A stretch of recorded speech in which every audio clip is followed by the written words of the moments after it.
May isang kababayan tayong OFW at radio personality dito sa Dubai na nagbahagi ng kanyang karanasan nung bumalik siya dito.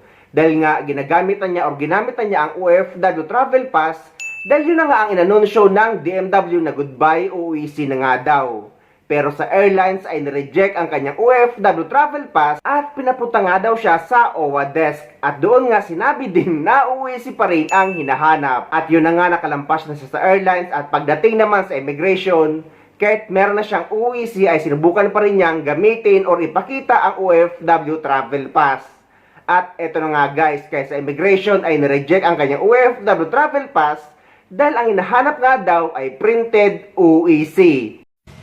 Okay, ito na yung premise ko sa inyo, na-share ko sa inyo yung karanasan ko sa airport sa Pilipinas. Pagbalik ko dito sa abroad, galing bakasyon gamit ang OFW Travel Pass ko. So, unang-una, nagpunta ako sa airline check-in area na aeroplano dahil OFW ako, hiningan ako ng kopya or printed na OEC. At ang pinakita ko ay itong ating OFW Travel Pass. So, nang nakita ng crew ang OFW Travel Pass ko, sabi ng ground crew, punta daw ako sa OWA window at pakita itong OFW Travel Pass ko at bibigyan daw ako ng printed na OEC na may stamp na, saka babalik ako sa kanila para makuha ko yung boarding pass ko. So nagpunta ako doon sa OWA window sa kabilang side at pinakita ko ang OFW Travel Pass ko. At tinanong ako doon, wala pa akong printed na OEC. Sabi ko naman, hindi ba enough itong Hindi ba enough itong OFW Travel Pass na nasa cellphone ko? Di ba ito na yung bago? Sagot naman ng personal ng OWA doon na kailangan talaga ng printed OEC. So, sinasabi niya, meron ka namang OFW Travel Pass, bibigyan kita ng printed OEC. So, binigyan ako ng maliit na form para bigyan daw ako niya ng printed OEC. Saka ko pa sinabi, ay, meron pala akong na-print na OEC ito.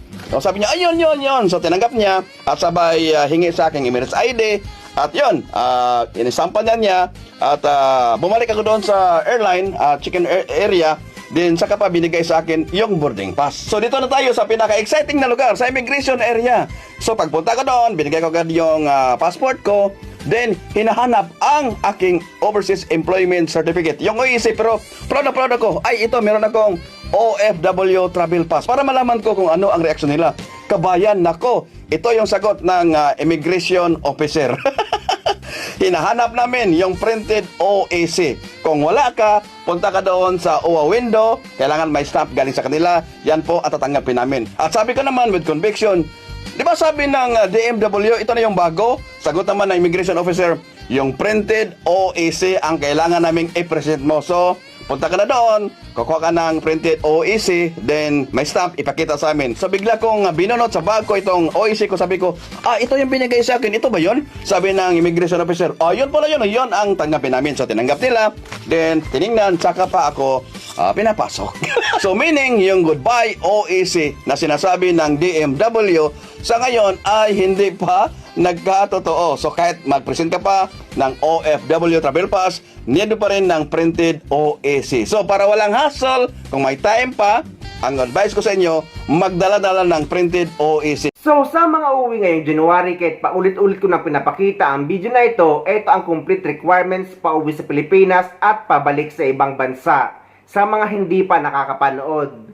Kasi ang iba dahil paulit-ulit ko daw nilalagay ang video na ito. Dahil guys, paulit-ulit rin may mga nagtatanong, kaya paulit-ulit ko rin nilalagay, lalo na kapag ang topic ko ay related sa mga OEC or OFW Travel Pass na requirements kapag babalik sa ibang bansa. Napakaraming mga kababayan natin ang nagtatanong sa comment section na kapag daw ba nakapag-register na sa e-travel departure card dahil nga nakikita na doon ang OEC information.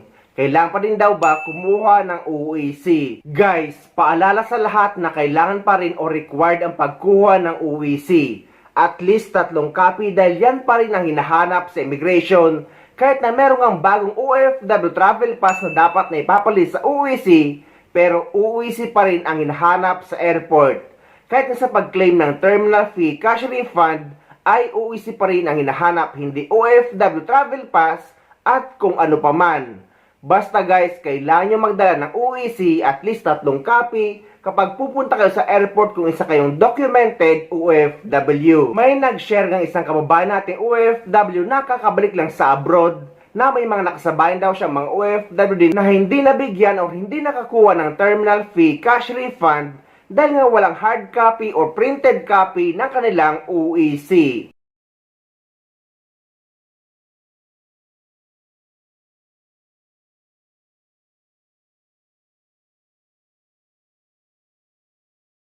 Ganyan din ang naging karanasan at binahagi ng isang kababayan din nating OFW na hindi nga nabigyan ng terminal fee cash refund dahil walang copy or printed copy or hard copy ng kanyang UEC.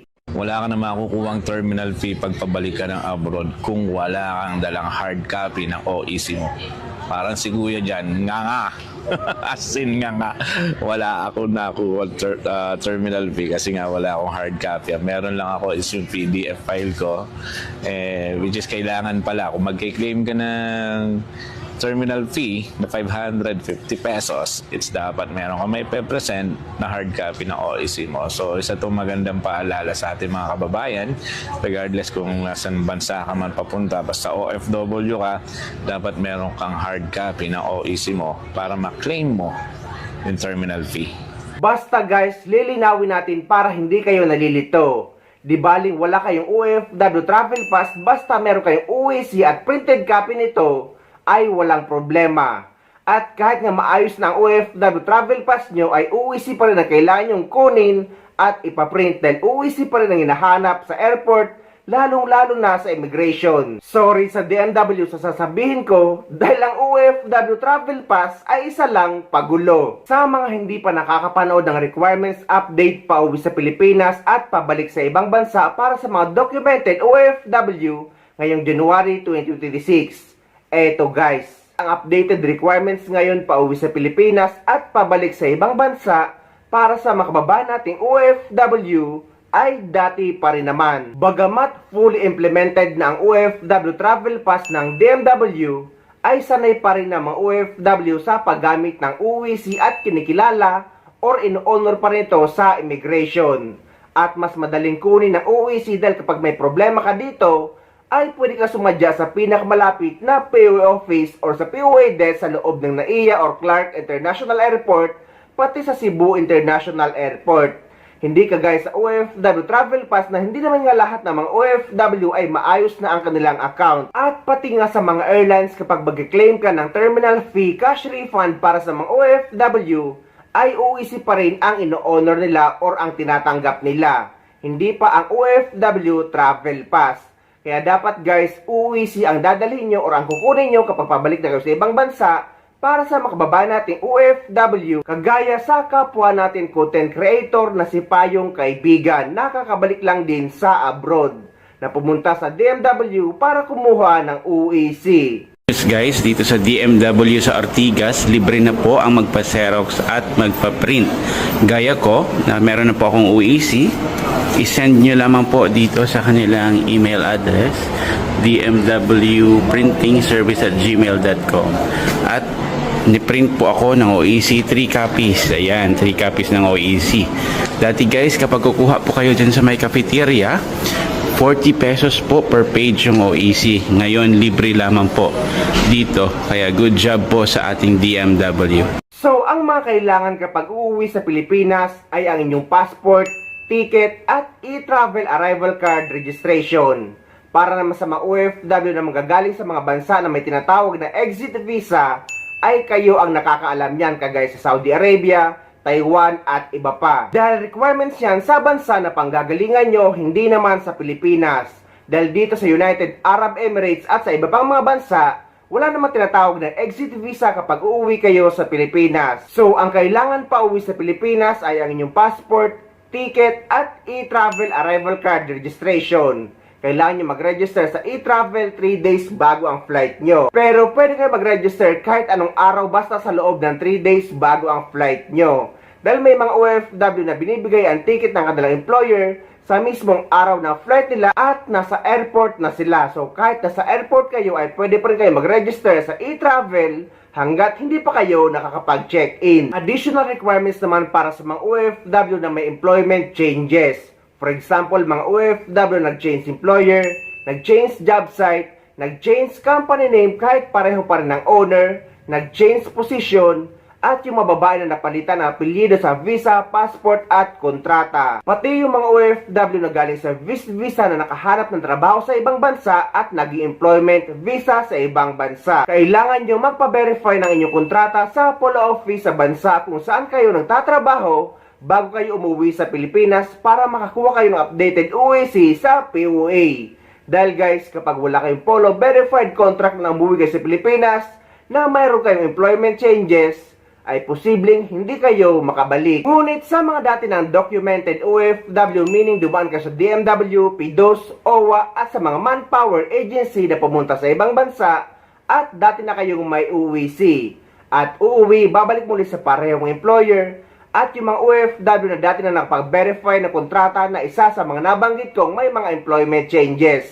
So kapag nakapag-verify na kayo ng kontrata noong uwi nyo or last uwi nyo at uuwi muli kayo ngayon at babalik muli sa parehong employer, ay hindi na required ang panibagong polo verified contract dahil pwede na kayo makapag-acquire ng UWC exemption online or sa inyong PAPS BAM account. Kung hindi naman kayo marunong mag-acquire ng UWC exemption online, ay pwede kayo sumadya sa pinakamalapit na POA office sa lugar nyo or dumaan sa POA desk na matatagpuan sa loob ng airport. Bukas sila 24 oras at pwede kayo magpaprint ng UWC exemption nyo sa kanila. Ngunit kahit for UWC exemption na lang kayo kapag uuwi kayo sa Pilipinas, lagi ko sinasuggest na dapat lagi nyo dala ang kopya ng inyong valid contract or bagong renew kontrata. Mahihingi or makukuha nyo ang kopya ng inyong valid contract sa inyong employer or sa kumpanya. At kung nandito naman kayo sa UAE at hindi kayo binibigyan ng copy ng inyong kontrata ng inyong employer, ay pwede kayo magpa-print or kumuha sa any tahsil office. May konting babayaran lang kayo pero pwede kayo humingi ng copy ng inyong kontrata sa kanila. At kung available pa, yung lumang contract verification nyo ay mas maigi na lagi nyo rin dala just in case man mahirapan ang immigration sa pag-verify or pag-check ng kontrata nyo kung dati na ba itong verified. Again guys, ang kontrata ay hindi naman madalas hinahanap sa immigration. Marami kasi nakikipagtalo sa comment section na hindi naman daw sila inanapan ng kontrata. Guys, hanapin man or hindi sa immigration ay dapat lagi nating dala ang ating bagong kontrata or ang newly renewed contract natin. Dahil karapatan natin yan na hawak dapat natin ang ating kopya ng kontratang pinirmahan. Magandang araw po sa lahat ng ating mga OFWs. Explain ko lang po at clarify ko lang po yung bagong advisory po natin. So napapansin po natin, ganito po yung itsura ng ating kontrata. So andyan po yung pangalan ng employer at yung ating pangalan at napapansin po natin 2 years po yung ating kontrata. So pag check po natin sa second page, nakalagay din po dyan yung petsa kung kailan po pinirmahan. So kung for example ito ay March 2022, noong 2024 ay expired na po ito. Pero kung tingnan nyo, na-verified po na po siya dati. So ano pong gagawin? Kung uuwi po ako ngayong taon, gagawa lang po ako ng panibagong kontrata. So for example, ito po, same pa rin po ang employer, pero pirmahan ko pa rin po, hindi ko na po kailangang ipa-verify ito. Okay? Pero pag uwi ko po sa Pilipinas, itong dalawa po ang dadalhin ko all the time. Ito po ipapakita ko sa immigration na hindi po nagpalit ang aking employer since 2022. Okay? And then, para naman po sa mga workers na open contract or walang duration ng kanilang contract or indefinite, hindi na po kailangan mag-issue ng bagong contract. Kung ikaw ay meron ng record sa database ng DMW, ikaw ay nagbakasyon na, at ikaw ay gusto mo ulit magbakasyon, tapos babalik ka sa iyong worksite, so ang kailangan mo na lang OEC exemption. Yung yung makuha mo online na lang. Yes. Same company, same job, lahat Yes. same.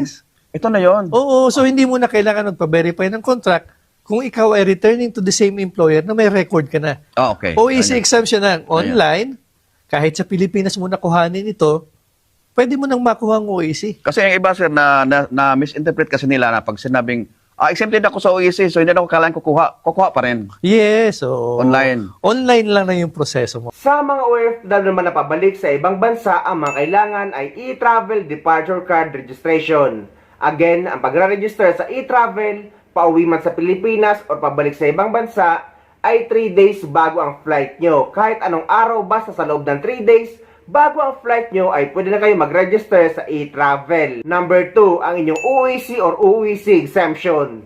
Number 3, ang inyong visa. Pero dito sa United Arab Emirates, ang ipapakita nyo na sa immigration na visa natin ay ang Emirates ID na natin. Wala na yung passport or wala na yung visa na nakatatak sa passport natin. Number 4, ang ating passport at ticket. At ang lagi kong pinapaalala ang ating OWA membership. Guys, dapat lagi tayo nagre-renew ng ating OWA membership kada 2 taon. Dahil ang OWA membership ay insurance natin yan mga OFW just in case man may mangyari sa atin habang nagtatrabaho tayo dito sa ibang bansa ay at least hindi mapapabayaan na maiiwanan sa Pilipinas. Nakakalungkot man ang reality na may makukuha lang ang isang OFW or madalas na may makukuha ang isang OFW kapag may nangyari or kapag may buhay na kinuha. Kaya dapat at kailangan talaga na nagre-renew tayo ng ating OWA membership. And bago po bumalik abroad, huwag kalimutan na i-update po yung ating OWA membership. Ayan. Ngayon ay 1,472. Valid na po yan for 2 years. At ito po yung mga requirements. Diba? Kailangan yung valid passport, valid employment contract, OEC, confirmed ticket, visa, and yung OFW information sheet. Ang membership contribution po ng OWA ay $25 since 1982 po. Hindi po naiba ito. Ngayon po, nadagdagan po ang mga benepisyo. So ngayon po, meron po tayong social benefits. Una po sa lahat. Sa mga miyembro po ng OWA, meron pong accidental death and natural death coverage. Accidental death in the amount of 200,000. Natural death, 100,000. Meron pong burial benefit na 20,000. Ito po yung sa parang mala insurance coverage po ng OWA membership. So, yan ang mga requirements pauwi sa Pilipinas at pabalik sa abroad ngayong January 2026. So, again guys, Happy New Year sa lahat!